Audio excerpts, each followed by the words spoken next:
You're looking at one US constituency that probably didn't watch this year's US presidential election TV debates. Or maybe they did, and this is what they got for their troubles.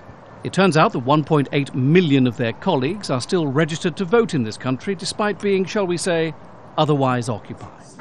Research carried out for Pew's election initiative suggests US voter registration is stuck in the 19th century, requiring paper, pen and postal mail for people to register or deregister. People pay taxes online, people pay parking tickets online and renew their driver's license online, and yet voter registration is one of the only areas in which someone has to go find a particular paper form from a government office and fill it out in pen and hand it off.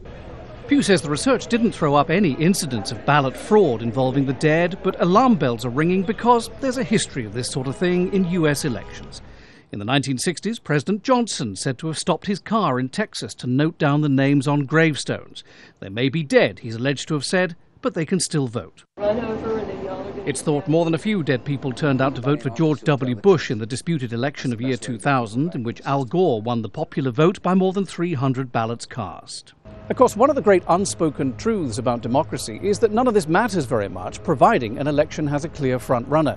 It's only when the race is tied that people have grave concerns about whether the dead have been influencing things. Shh. Let's not wake the voters.